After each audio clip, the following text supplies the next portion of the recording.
I won $70 million in the lottery, and the very next moment, I heard my husband making love to someone in his office, while our 3-year-old son stood beside me in the hallway.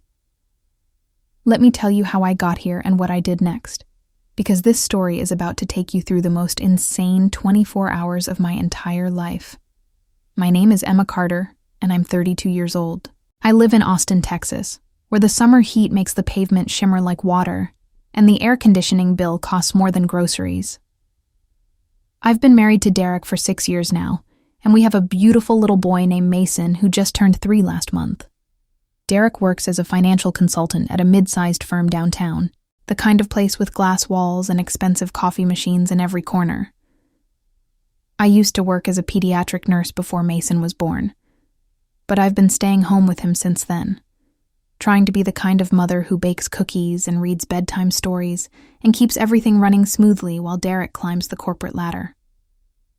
Our life was ordinary in every possible way. We lived in a modest 3-bedroom house in a neighborhood where everyone mows their lawn on Saturday mornings and waves to each other from their driveways. We had a mortgage, car payments, and a carefully planned budget that Derek managed with spreadsheets and color-coded categories. He was always good with numbers, always planning 5 steps ahead, always making sure we stayed on track toward some distant goal of financial security that felt more like a prison than a dream to me. But I went along with it, because that's what you do when you're married, right? You compromise. You support each other's visions even when they're not quite your own. Every Wednesday afternoon, I had this little ritual. After dropping Mason off at his playgroup at the community center, I'd stop by the convenience store on Riverside Drive and buy a lottery ticket. Just one. Always the same numbers, a combination of birthdays and anniversaries that meant something to me even if they meant nothing to the universe. It was my tiny rebellion against Derek's rigid financial planning, my $5 investment impossibility. He didn't know about it, and I never told him because I knew exactly what he'd say. He'd pull up statistics about lottery odds and explain in his patient, condescending way why it was essentially throwing money into a fire. So I kept it to myself. This small, secret pleasure that made me feel like I still had some spontaneity left in my carefully controlled life. If you're enjoying this story so far, I'd really appreciate it if you could hit that subscribe button right now. I'm working hard to reach 1,000 subscribers, and your support means everything to me. Just click that red button below, and you'll be part of this growing community where we share real stories from real people. That Wednesday started like any other. The Texas sun was already brutal at 9 in the morning, turning the inside of my car into an oven within minutes of parking. Mason was excited about playgroup because they were doing finger painting that day, and he'd been talking about it since breakfast, his little hands gesturing wildly as he described the blue and yellow masterpiece he was planning to create. I dropped him off, kissed his paint-smudged cheek, and drove to the convenience store where Carlos, the owner, already had my lottery ticket ready because he knew my routine. I bought the ticket, folded it into my wallet without looking at the numbers, and went home to do laundry and meal prep and all the other invisible tasks that fill a stay-at-home Mother's Day. That evening, after dinner and bath time and the elaborate bedtime story ritual that Mason insisted on, I finally had a moment to myself. Derek was in his home office, door closed, probably reviewing client portfolios or whatever it was he did until 10 o'clock every night. I poured myself a glass of cheap wine, the kind we bought in bulk, because Derek said premium wine was a waste of money, and I turned on the television to watch the lottery drawing. I wasn't paying much attention at first. The numbers started appearing on the screen, white balls tumbling in that clear chamber, and I was mostly thinking about whether I needed to buy more milk tomorrow, and if Mason's cough was getting worse, or if I was just being paranoid. Then I noticed the first number matched, then the second. By the third matching number, my heart started beating faster. Fourth number, and my hands were shaking so badly I almost dropped my wine glass. Fifth number, and I couldn't breathe. The Powerball number appeared, and it matched too. All 6 numbers. Perfect match. $70 million. I sat there on our worn-out couch, the one we'd bought secondhand 5 years ago because Derek said new furniture was financially irresponsible, and I stared at the television screen like it was showing me footage of aliens landing on the White House lawn. This couldn't be real. Things like this didn't happen to people like me. I checked the ticket again, compared it to the screen, checked it 5 more times, each time expecting to discover I'd made a mistake, that I'd misread something, that this was just my desperate mind playing tricks on me. But it was real. $70 million. Even after taxes, even after the government took their massive cut, we'd be looking at somewhere around $40 million. 40 million. The number was so large it didn't feel real. Didn't feel like something that could exist in the same universe as my life of grocery store coupons and secondhand furniture and carefully budgeted birthday presents. My first thought wasn't about what I'd buy or how I'd spend it. My first thought was Derek. I had to tell Derek. This was the kind of news you share immediately with your husband, the person you've built a life with, the father of your child. This was the moment that would change everything for us, that would erase all the stress and arguments about money, all the tension that had been building between us for months as the bills piled up and his work hours got longer and our conversations got shorter. I looked at the clock. 9:30. Mason was asleep upstairs, and Derek was still in his office. I thought about bursting in right then, but something stopped me. Maybe I wanted to savor this moment a little longer, this feeling of holding the most incredible secret in my hands. Maybe I wanted to plan how to tell him, to make it special, to see his face light up with joy and relief and excitement. So I decided I'd tell him tomorrow, during his lunch break. I'd go to his office with Mason. We'd surprise him, and I'd watch his serious, stressed face transform into pure happiness. I barely slept that night. I kept the lottery ticket in my wallet, which I kept under my pillow, and I lay there in the dark next to Derek's sleeping form, imagining our new life. No more arguments about money. No more stress about Mason's college fund, or whether we could afford to fix the leak in the bathroom, or if we should cancel our barely existent vacation plans. We could travel. We could buy a bigger house with a real backyard where Mason could play. We could donate to charities, help our families, do something meaningful with this incredible gift that had fallen into our laps. The next morning, I was practically vibrating with excitement. I made Derek's favorite breakfast, scrambled eggs with cheese and bacon, even though bacon wasn't in this week's budget. He barely noticed, eating quickly while scrolling through his phone, his mind already at the office even though his body was still at our kitchen table. He kissed me goodbye with the same distracted peck he'd been giving me for months, grabbed his briefcase, and headed out the door to his silver sedan that he'd bought used because new cars depreciate too quickly.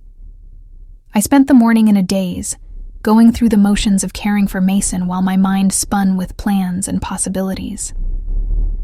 Around 11:30, I decided it was time. I dressed Mason in his favorite dinosaur shirt, the one that made him feel brave, and I put on the nicest dress I owned, a simple blue one I'd bought on clearance 3 years ago. I checked my makeup twice, made sure the lottery ticket was secure in my wallet, and drove toward downtown Austin with my heart pounding so hard I could feel it in my throat. If you're still with me, please take a second to click that subscribe button. We're so close to hitting 1,000 subscribers, and every single one matters. Your subscription helps this channel grow and lets me keep sharing these real stories. Just one click on that red button below. That's all it takes.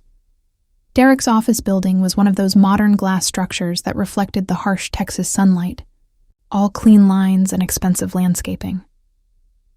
I'd only been there a handful of times, usually for company events where spouses were expected to show up and smile and make small talk with people whose names I could never remember.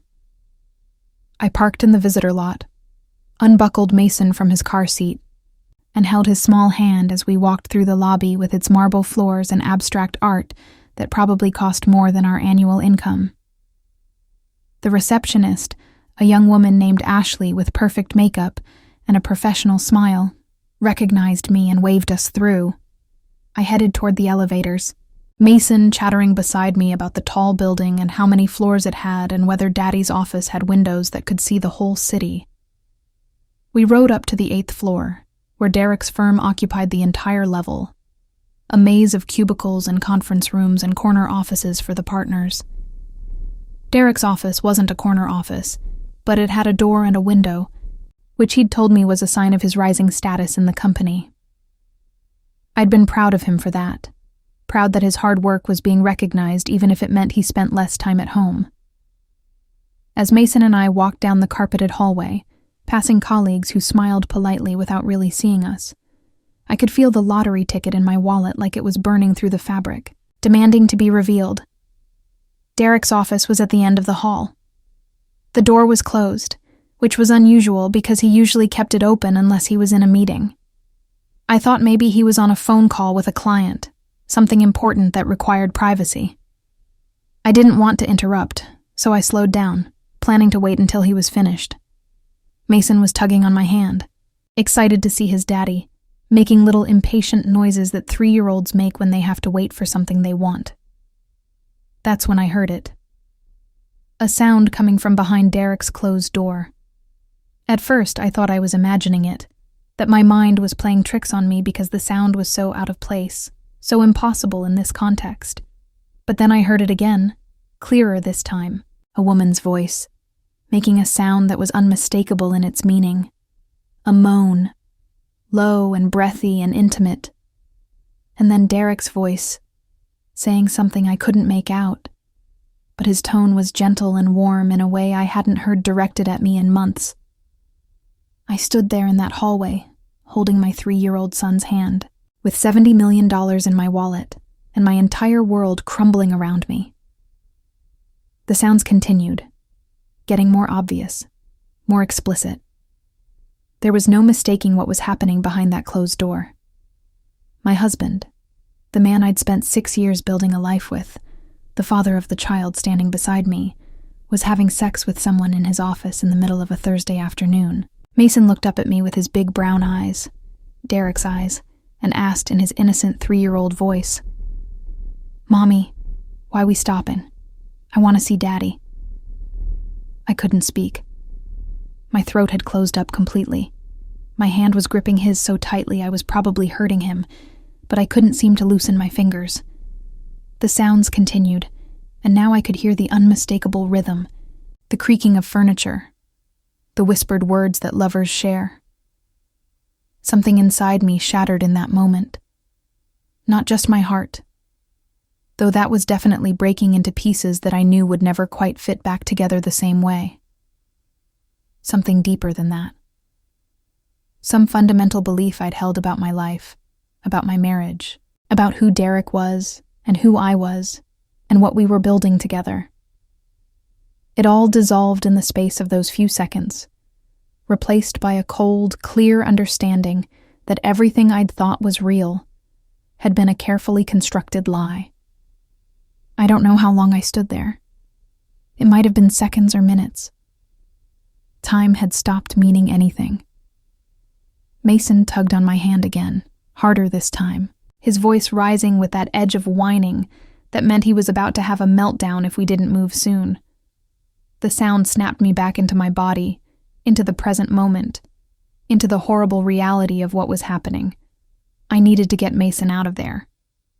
That was my first coherent thought. Whatever I was going to do next, whatever confrontation or conversation or complete breakdown was about to happen, my son couldn't be there for it. I turned around, my movements mechanical, and started walking back down the hallway. Mason protested, asking why we weren't seeing Daddy, why we were leaving. His voice getting louder with each question I couldn't answer. Help me get to 1,000 subscribers by clicking that button right below this video. It takes just 1 second, and it means the world to me. We're building something special here, a community where real stories matter, and I'd love for you to be part of it. Ashley, the receptionist, looked up as we passed, her professional smile faltering slightly when she saw my face. I must have looked like a ghost, pale and shocked and barely holding myself together. I made it to the elevator, pressed the button, waited an eternity for the doors to open. Mason was crying now, full-on tantrum mode because he didn't understand why we'd come all this way just to leave without seeing his daddy. I picked him up, held him against my chest, whispered meaningless, soothing words that had no effect whatsoever. The elevator ride down felt like descending into hell. The lobby was too bright, too cheerful, too normal for what I was feeling.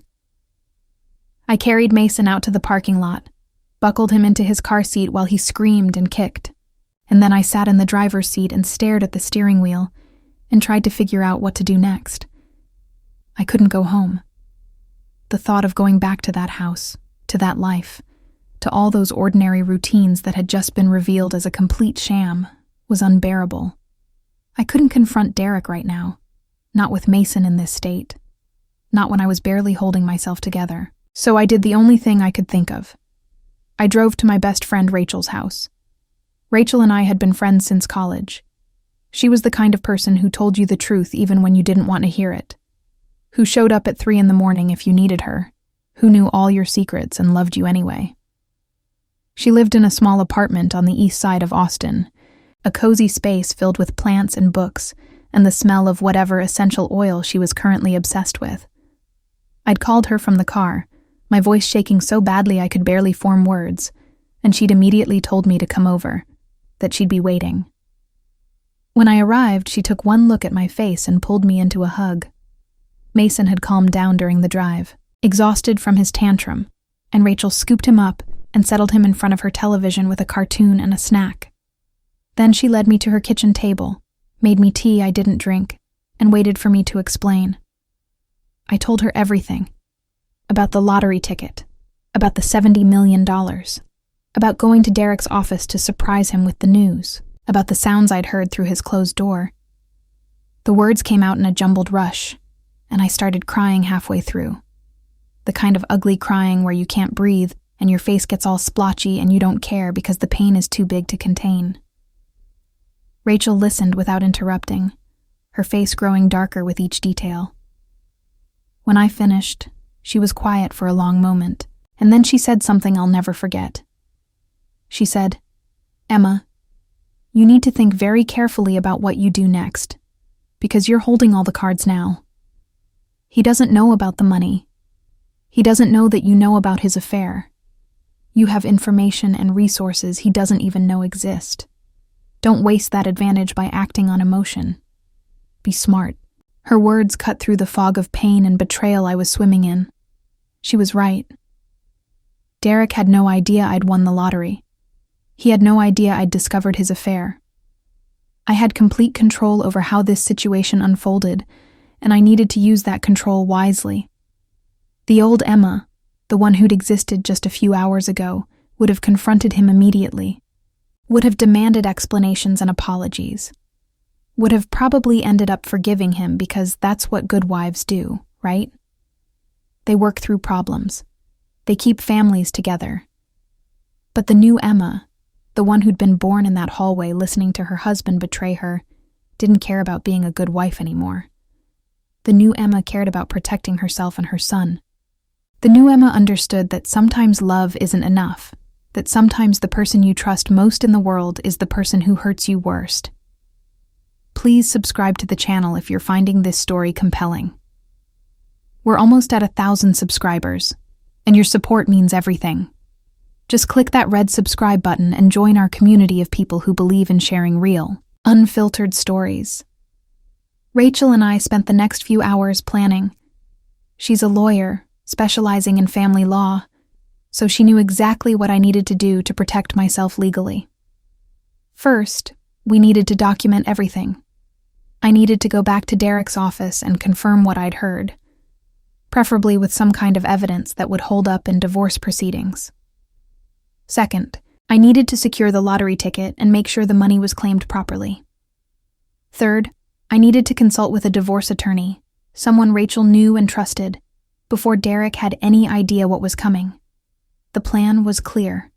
The execution would be harder. But I'd already decided that I wasn't going to be a victim in this situation. I'd spent 6 years making myself smaller to fit into Derek's vision of our life, and I was done with that. This lottery win wasn't just about money, it was about freedom. It was about having choices. And I was going to use that freedom to build a new life for myself and Mason, One where we weren't living in the shadow of someone else's betrayals and lies. Rachel offered to watch Mason for a few more hours, while I went back to handle things. I was grateful for that because I needed to focus, and I couldn't do that while managing a 3-year-old's needs. I kissed my son goodbye, promised him I'd be back soon, and drove back downtown with a determination I'd never felt before. This time when I entered Derek's building, I wasn't the excited wife coming to share good news. I was a woman on a mission. Ashley, the receptionist, tried to greet me, but I walked past her with barely a nod, my heels clicking on the marble floor with purpose. I took the elevator back up to the 8th floor, my heart pounding but my mind clear. Derek's office door was still closed. I stood outside it for a moment, listening. Silence now. Either they'd finished or moved somewhere else. I knocked, 3 sharp raps that echoed down the hallway. I heard movement inside, whispered voices, the sound of someone scrambling. Then Derek's voice, slightly breathless, saying, "Just a minute." I didn't wait. I turned the handle and pushed the door open. The scene that greeted me was exactly what I'd expected, and somehow still worse than I'd imagined. Derek was standing behind his desk, his shirt half unbuttoned, his hair messed up in a way that made it obvious what he'd been doing. And sitting in his desk chair, frantically buttoning her blouse, was Jennifer Martinez, one of the junior partners at his firm. I'd met her at the company Christmas party last year. She'd seemed nice. We'd had a pleasant conversation about holiday traditions and exchanged recipes for eggnog. The expression on Derek's face when he saw me was priceless. Pure shock, followed immediately by panic, followed by a desperate attempt to compose himself into some semblance of normalcy. Jennifer went pale, her hands freezing on her buttons, her eyes darting between Derek and me like she was trying to calculate whether she could somehow escape this situation. I stood in the doorway and looked at my husband. Really looked at him, maybe for the first time in years.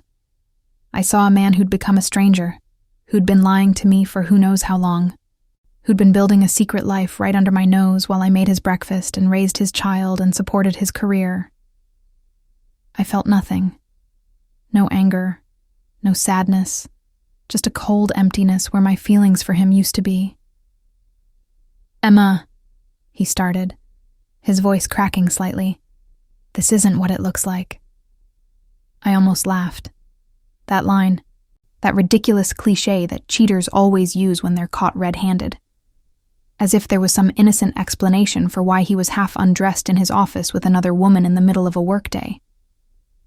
"Save it," I said, my voice steady and cold.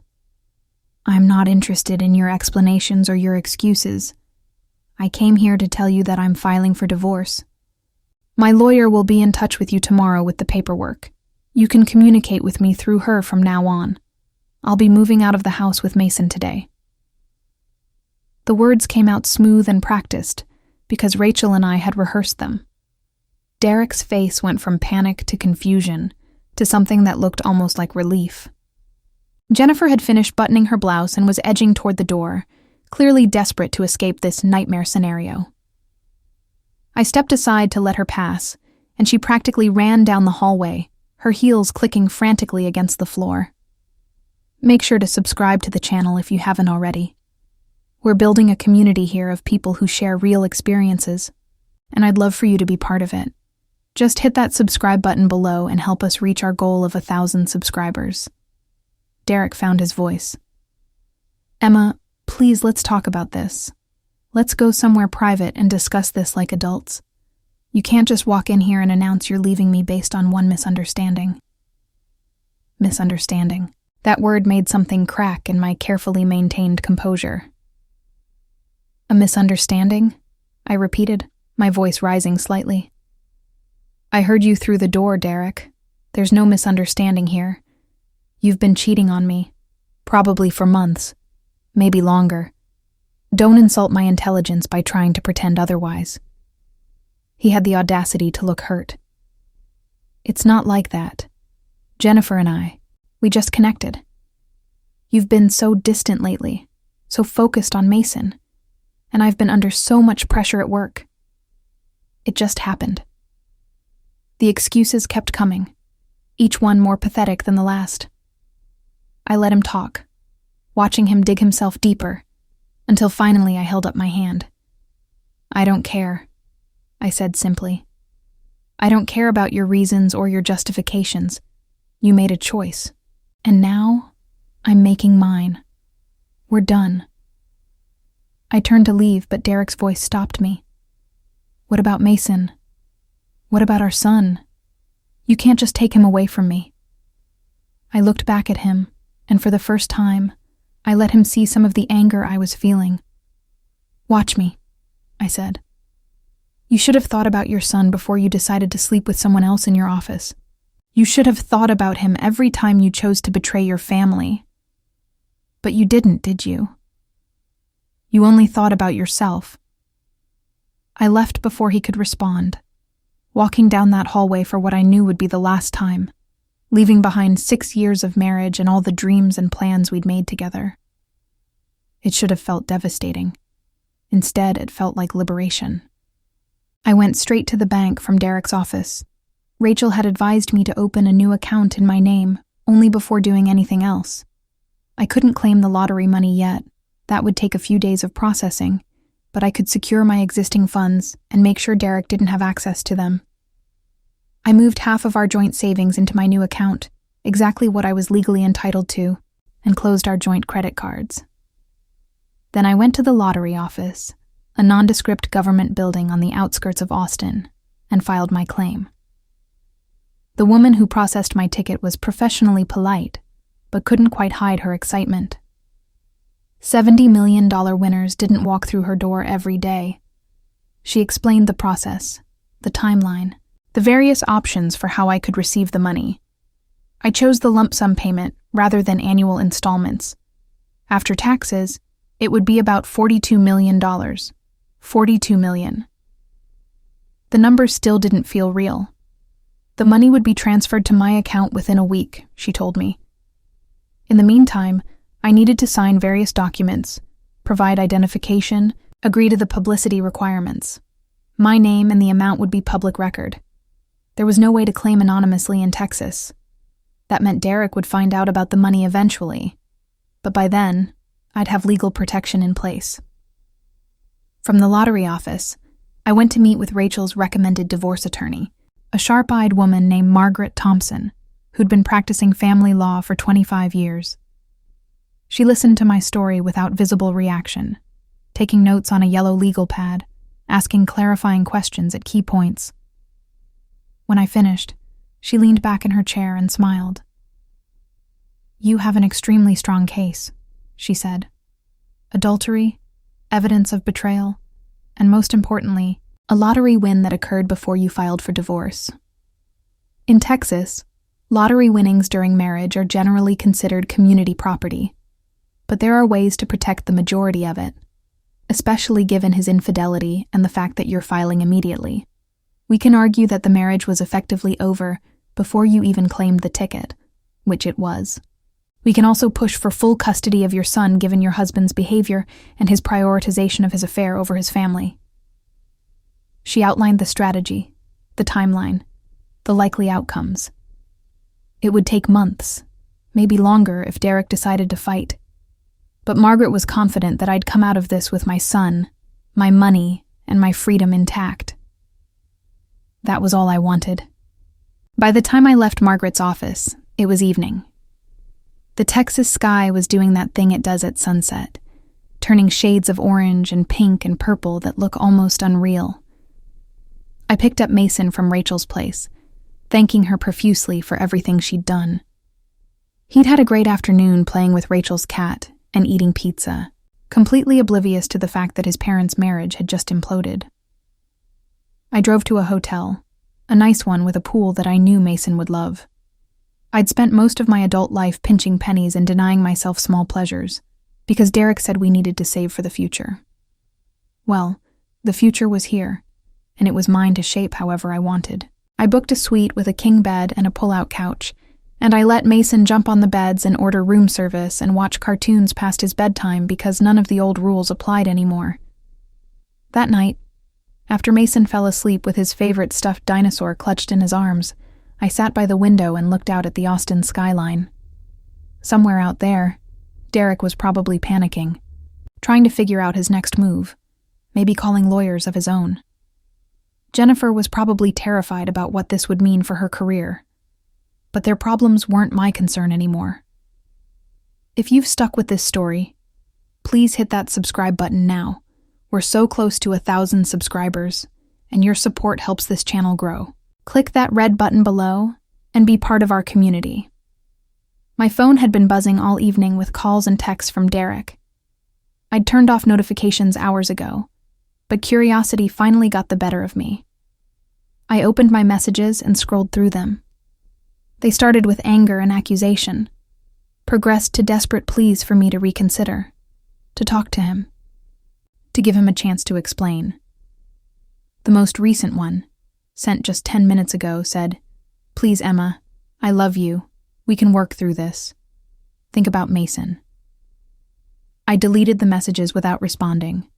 Whatever Derek thought he felt for me, it wasn't love. Love doesn't hide in closed offices with coworkers. Love doesn't lie and betray and break promises. Whatever we'd had once, it was gone now, burned away by his choices. The next few days were a blur of legal paperwork, phone calls with Margaret, and trying to maintain some sense of normalcy for Mason. I told him that Mommy and Daddy needed some time apart, that we were going to live somewhere new for a while. He was confused, but adaptable the way children are, more concerned about whether he could bring all his toys than about the deeper implications of what was happening. Derek tried to see us. He showed up at the hotel twice, but I'd alerted the front desk not to let him up. He sent flowers, which I donated to a local nursing home. He left voicemails that ranged from apologetic to angry to desperate. I didn't respond to any of them. Margaret advised me to document everything but not engage, and that's what I did. The lottery money hit my account on a Tuesday morning. I was sitting in a coffee shop, Mason at my side coloring in a dinosaur coloring book, when my phone buzzed with the notification. $42,300,000.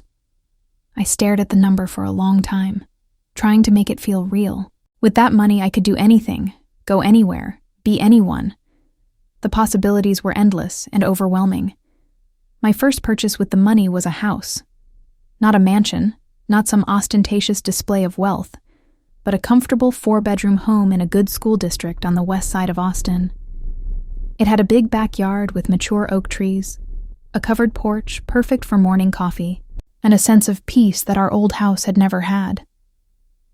I paid cash, closing within 2 weeks, and moved in with Mason and the few belongings I'd taken from our old place.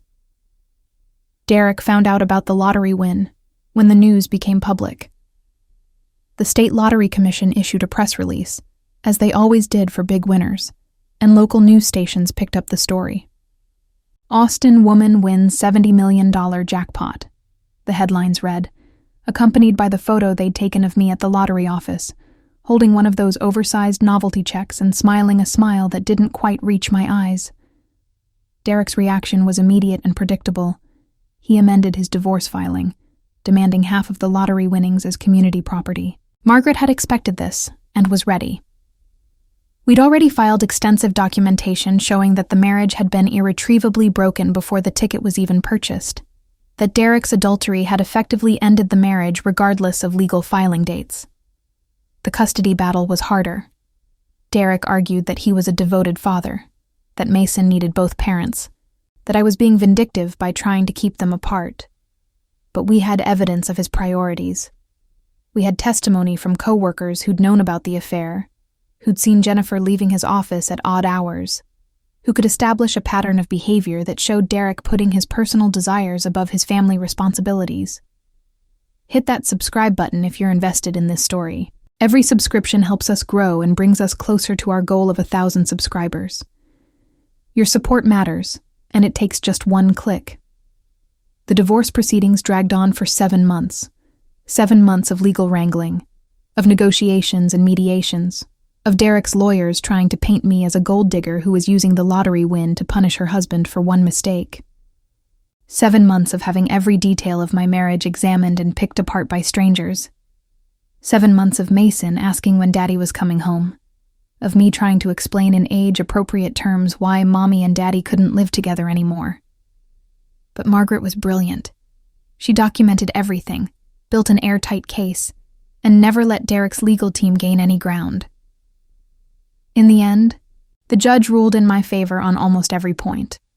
I got full custody of Mason, with Derek receiving supervised visitation every other weekend until he could demonstrate stable, appropriate behavior. I got to keep 85% of the lottery winnings, with Derek receiving 15% as a settlement payment. I got the new house, full control over Mason's education and healthcare decisions, and my freedom.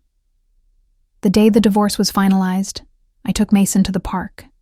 It was a beautiful spring day, the kind where the Texas heat hasn't quite kicked in yet and everything feels possible. Mason played on the swings while I sat on a bench and watched him. This perfect little boy who deserved better than what his father had put us through. And I made myself a promise. I promised that I would use this second chance wisely, that I would raise Mason to be the kind of man who keeps his promises and values the people who love him. I promised that I would never again make myself small to fit someone else's vision. I promised that I would take this money, this incredible gift, and do something meaningful with it. Over the next year, I started a foundation focused on helping single mothers in difficult situations. We provided legal services, childcare support, job training, and financial literacy education. We helped women leave abusive relationships, gain financial independence, and build better futures for themselves and their children. It felt good to take something that had come from such a painful moment and transform it into something that could help others. I also went back to school. I'd always wanted to get my master's degree in nursing, maybe specialize in pediatric oncology, but Derek had discouraged it, saying it would take time away from the family and cost money we didn't have. Well, I had money now, and I had time, and I had a burning desire to do something meaningful with my life.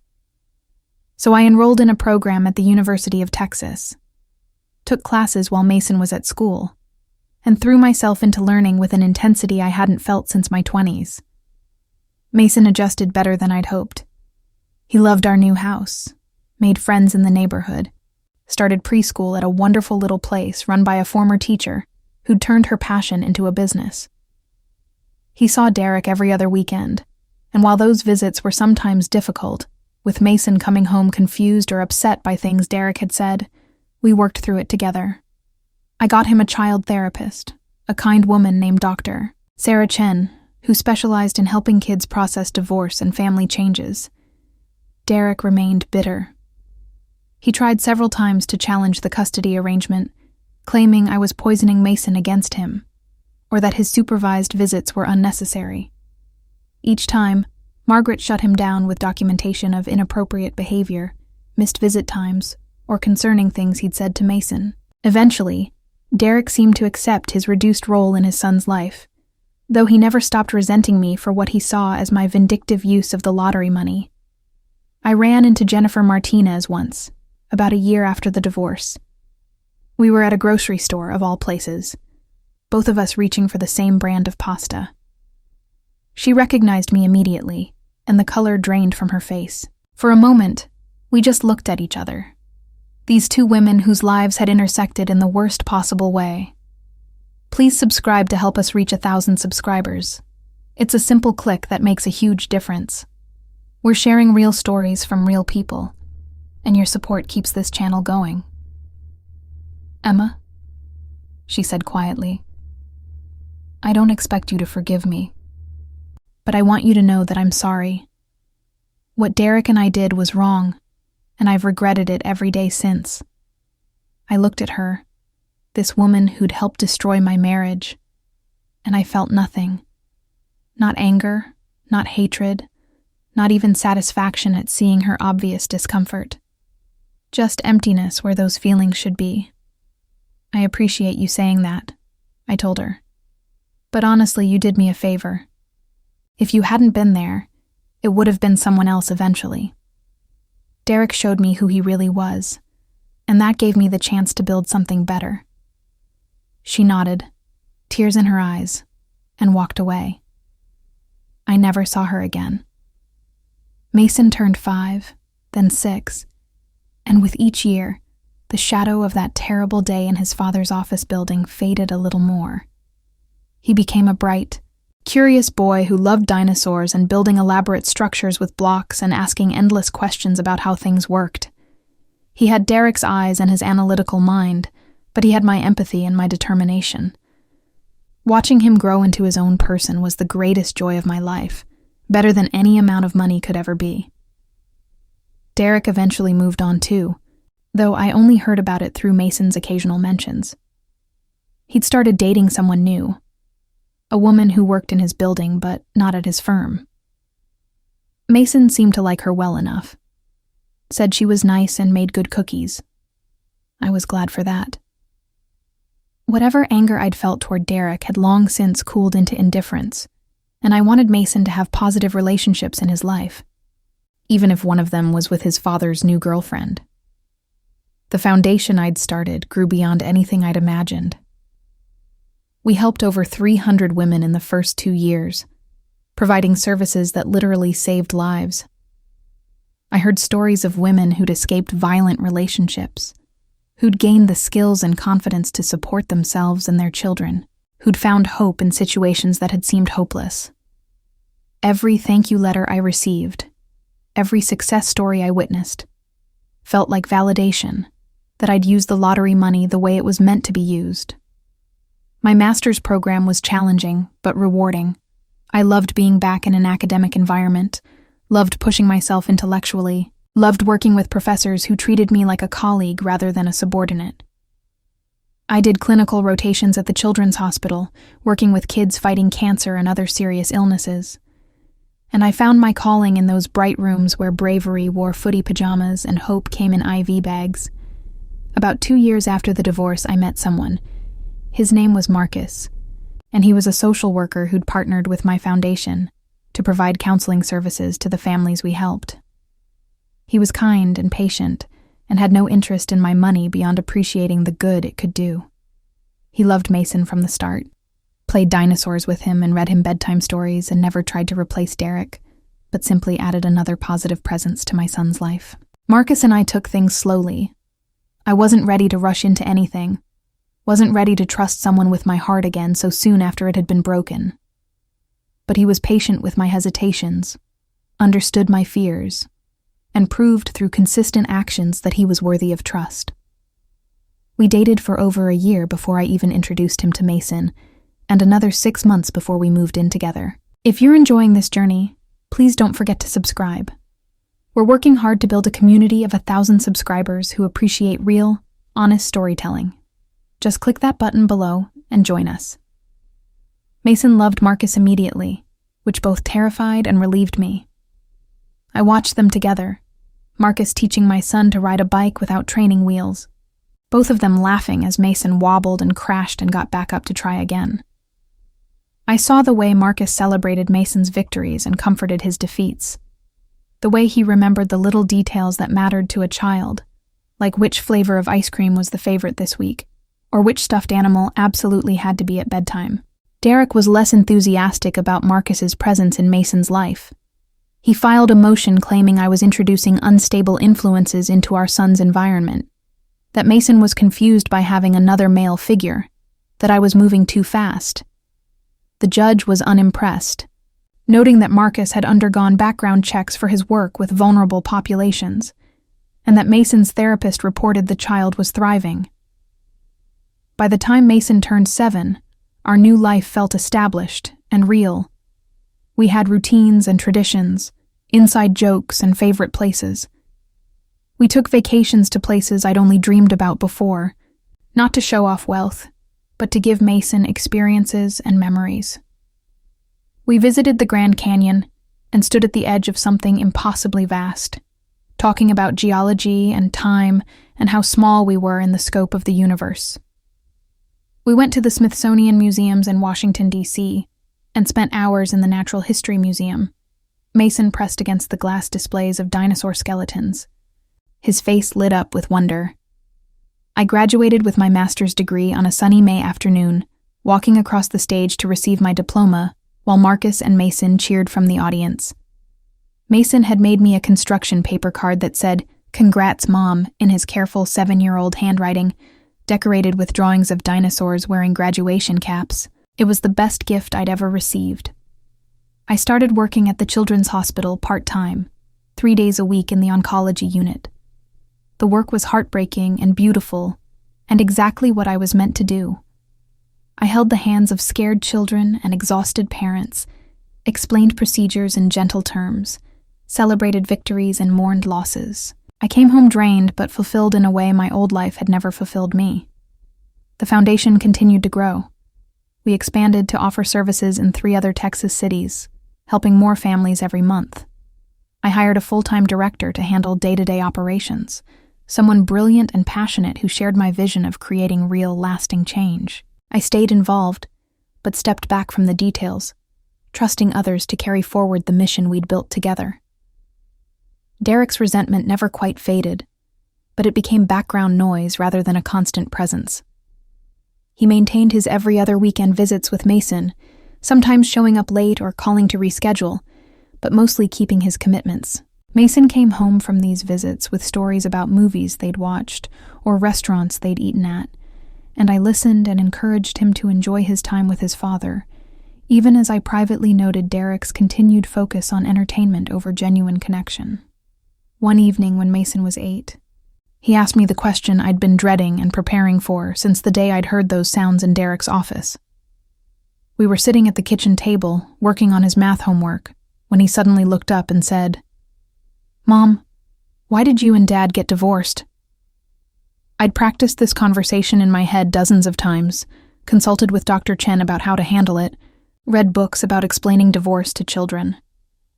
But actually sitting there with my son's serious brown eyes looking at me, waiting for an answer that would shape how he understood his family history, was harder than I'd imagined. Make sure you're subscribed to the channel so you don't miss any updates. We're building something special here, a community that values honest conversation. Click that subscribe button and help us reach 1,000 subscribers. "Your dad and I grew apart," I told him, choosing words carefully. "We wanted different things, and we weren't making each other happy anymore. Sometimes adults realize they're better as friends than as married people, even when they both love their children very much." Mason absorbed this, his face thoughtful. "Did Dad do something bad?" My first instinct was to lie, to protect Derek's image, to preserve some sanitized version of history where nobody was the villain. But Dr. Chen had advised honesty appropriate to his age and understanding. Lies and omissions could be more damaging in the long run than difficult truths. "Your dad made some choices that hurt our relationship," I said. "He broke promises he'd made to me. That made it impossible for us to stay married. But that doesn't mean he doesn't love you. What happened between your dad and me is separate from his relationship with you." Mason nodded slowly. "Jennifer," he said, and it wasn't a question. My heart stopped. He'd figured it out somehow, connected pieces I'd thought were hidden from him. "Dad's assistant, Jennifer. I saw them together once at his office before you guys split up. They were holding hands." I pulled him into a hug, this perceptive child who'd been carrying that knowledge alone for years. "I'm sorry you saw that," I whispered into his hair. "That must have been confusing and scary." "Is that why we left that day?" he asked, his voice muffled against my shoulder. "When we were going to visit Dad at work and you turned around?" He remembered. Of course he remembered. He'd been 3 years old, but the emotional intensity of that moment had carved itself into his memory. "Yes," I said. "That's why we left." We talked for a long time that evening, Mason asking questions, and me answering as honestly as I could, while still protecting him from details no child should carry. By the time we finished, something had shifted between us. We were closer, more open, building a relationship based on truth, rather than comfortable fictions. Mason's relationship with Derek became more complicated after that conversation. He was less willing to accept his father's shallow attempts at connection, more critical of broken promises and last-minute cancellations. Derek noticed the change and blamed me, sending angry emails accusing me of turning his son against him. But I hadn't said anything that wasn't true, and Mason was old enough to form his own opinions based on his father's behavior. Marcus and I got married when Mason was 9. It was a small ceremony in our backyard, just close friends and family, nothing like the elaborate wedding Derek and I had planned when we were young and thought love was enough to overcome any obstacle. Mason was our ring bearer and took the job incredibly seriously, carrying the rings on a small pillow and beaming with pride when we exchanged them. Derek didn't attend, of course, but he sent a message through his lawyer requesting that Mason not be involved in the ceremony. The judge denied the request, noting that Mason had expressed genuine enthusiasm about the wedding, and that excluding him would cause more harm than including him. Derek showed his displeasure by canceling his next 2 scheduled visits with Mason, claiming work obligations, which only proved the point I'd been making for years about his priorities. Life settled into a comfortable rhythm. Marcus adopted a position at the university teaching social work, which gave him summers off to spend with Mason. The 3 of us became a unit, a family built on choice and commitment rather than obligation and tradition. We had Friday movie nights and Sunday morning pancake breakfasts. We volunteered together at the foundation, Mason helping organize donation drives with the seriousness of a child who understands that helping others matters. The lottery money continued to work for us. I'd invested most of it conservatively, living off the interest while the principal grew. We lived well, but not ostentatiously, in a nice house in a good neighborhood, but nothing that screamed wealth. I wanted Mason to grow up understanding the value of money, but not defined by it, to know that our security came from wise choices rather than lucky chance. I reconnected with my own family during this period, relationships that had frayed during my marriage to Derek. My parents had never quite approved of him, sensing something I'd been too young and in love to see. They welcomed Marcus with open arms and spoiled Mason shamelessly, as grandparents should. My sister, who'd kept her distance during the divorce because she didn't know how to support me through such a painful time, became one of my closest confidants. Please take a moment to subscribe if you haven't already. We're so close to our goal, and every subscriber helps us grow this community of people sharing real experiences. Just one click on that red button below. When Mason was 10, he asked if we could start a scholarship fund at his school for kids whose families couldn't afford field trips and extra programs. I was so proud of him for thinking beyond himself, for understanding that our wealth could be used to help others. We established the fund together, Mason helping design the application process and criteria.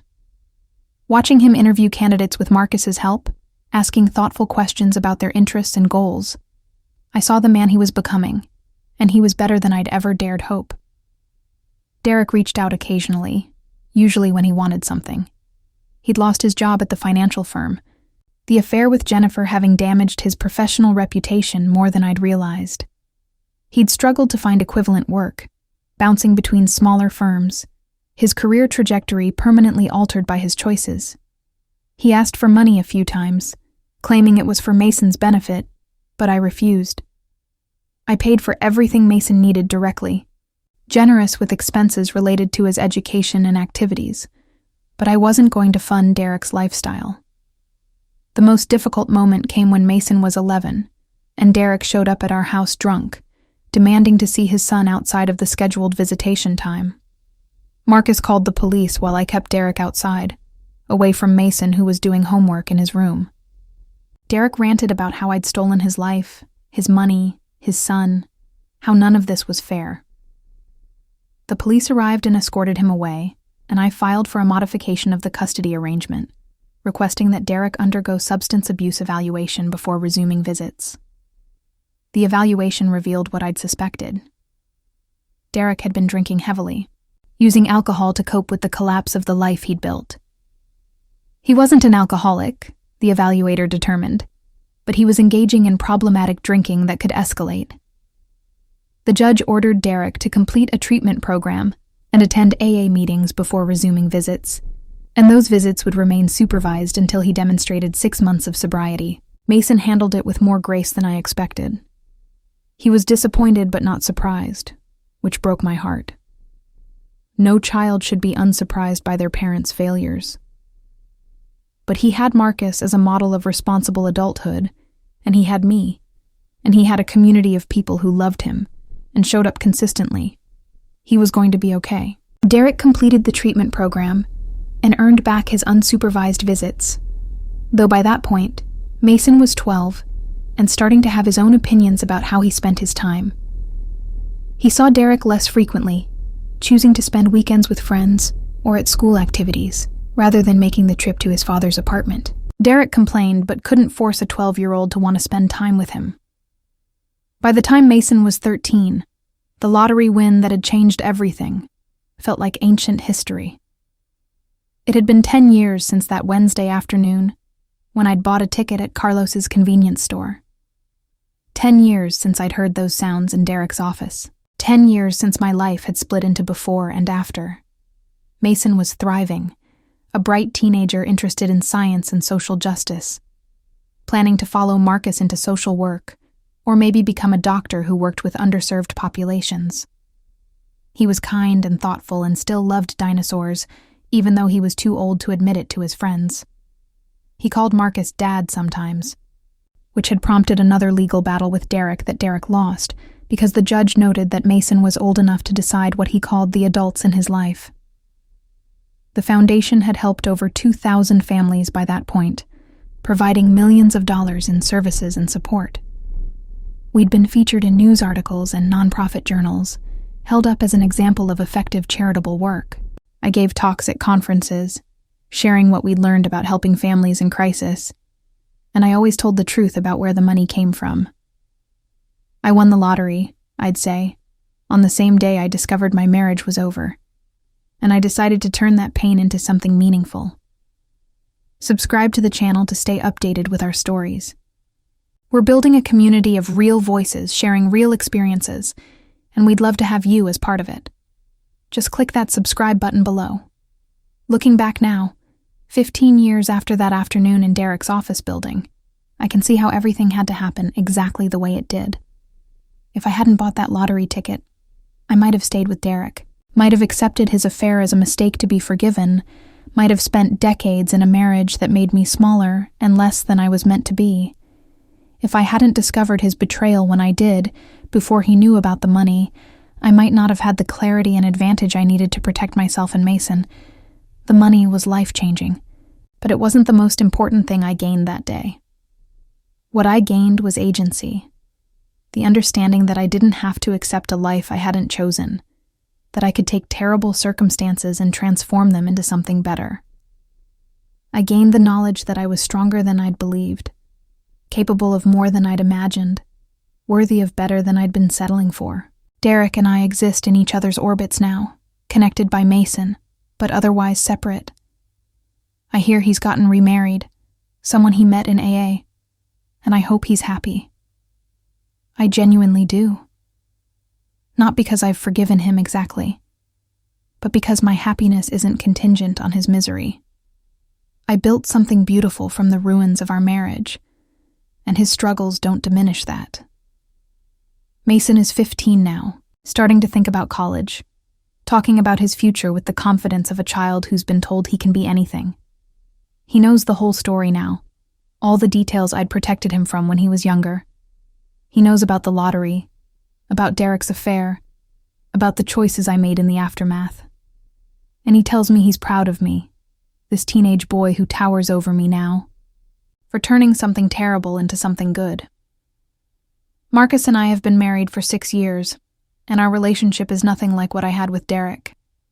It's built on honesty and mutual respect, on supporting each other's dreams rather than sacrificing them for some imaginary future stability. We argue sometimes, like any couple, but we talk through things, and we never let resentment build into something toxic. The foundation continues its work, growing and evolving as we learn better ways to serve families in need. I still work at the children's hospital 2 days a week, holding the hands of scared kids and their exhausted parents, doing work that matters in immediate and tangible ways. My life is full and meaningful, and mine in a way it never was when I was trying to be the person Derek wanted me to be. Sometimes people ask me if I'd change anything about what happened, if I'd go back and prevent Derek's affair, or choose not to buy that lottery ticket. And the answer is no. Because that terrible afternoon, hearing those sounds through Derek's closed door, while holding my 3-year-old son's hand, with $70 million in my wallet and my world crumbling around me, that was the moment I became the person I was always meant to be. If you've made it this far in the story, thank you for listening. Please subscribe to help us reach 1,000 subscribers and support this channel. Your subscription means the world and helps us continue sharing these real stories from real people. Just click that red button below. I learned that day that sometimes the worst moments of your life are actually doorways to better things, if you're brave enough to walk through them. I learned that money can't buy happiness, but it can buy choices, and choices are everything. I learned that love isn't about staying no matter what, but about having the courage to leave when staying would diminish you. Mason asked me recently, now that he's old enough to understand the full scope of what happened, if I regret marrying Derek at all. And I told him the truth. I don't regret it because it gave me him, and he's the best thing that ever happened to me. Everything else, the betrayal and the pain and the difficult years that followed, they were the price of admission for the life I have now, and it was worth every moment of heartbreak. The lottery ticket was just paper and ink and random chance. What mattered was what I did with the opportunity it provided, how I chose to respond when my carefully constructed life fell apart. I could have fallen apart too, could have let Derek's betrayal define me, could have become bitter and small and afraid. Instead, I became bigger, braver, more myself than I'd ever been. That's what I want people to take from this story. Not that lottery wins solve problems or that money fixes everything, but that even in your darkest moments you have choices. You can choose how to respond. You can choose what to build from the ruins. You can choose to become someone you're proud of, regardless of what others have done to you. Derek's choices that day in his office, his decision to betray our marriage and our family, that was about him. My choices in the aftermath, how I protected Mason and myself, how I built a foundation that helps others, how I opened my heart to Marcus and created a new family. Those choices were about me. And in the end, the only person whose choices I could control was myself. The woman I was that Wednesday afternoon, the one who bought a lottery ticket and drove to her husband's office to share good news. She doesn't exist anymore. She died in that hallway, listening to sounds that shattered her understanding of her life. But the woman who emerged from those ashes, the one who stood in Derek's office doorway and announced she was filing for divorce, the one who built something meaningful from terrible circumstances, she was stronger than the woman who came before. Please don't forget to subscribe before you go. We're almost at 1,000 subscribers, and every single one counts. Your support helps us continue creating content that matters, sharing real stories that resonate. Just click that red button and join our growing community. Sometimes I drive past Derek's old office building, that glass structure downtown that reflects the Texas sun. I don't feel anything when I see it anymore. No pain, no anger, no regret. It's just a building where something happened a long time ago. Something that set me on a path I wouldn't trade for anything. That afternoon changed my life, but not in the way I thought it would when I was driving there with $70 million in my wallet and joy in my heart. The change was deeper, more fundamental than I could have imagined. It wasn't about the money or the divorce or the new relationship. It was about discovering who I was when everything I thought I knew was stripped away. It was about learning that I could survive the unsurvivable, that I could take the worst day of my life and transform it into the beginning of my best life. Mason will leave for college in a few years, starting his own journey, making his own choices. When he does, he'll take with him the lessons of his childhood, the understanding that integrity matters more than comfort, that honest love is better than convenient lies, that you can overcome terrible circumstances if you're brave enough to try. Those lessons came from that afternoon 15 years ago, from the choices I made in the moments after my world fell apart. So no, I wouldn't change what happened. I wouldn't erase that pain or prevent that betrayal. Because it led me here, to this life that I built with intention and courage, to this family that I chose and that chose me back, to this work that makes a difference in people's lives, to this version of myself that I'm proud to be. The lottery ticket gave me $70 million. Derek's betrayal gave me something more valuable. It gave me myself.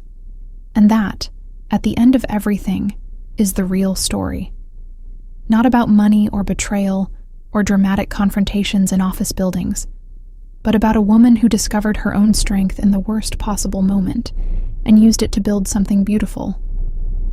That's the story I want people to remember. That's the story I want my son to carry with him. That's the truth that made all the pain worthwhile. Thank you for listening to my story. If it resonated with you, please subscribe to the channel and help us reach our goal of 1,000 subscribers. Share it with others who might need to hear that survival is possible, that better days come after terrible ones, that you're stronger than you know. Click that red subscribe button now and be part of this community we're building together, one story at a time.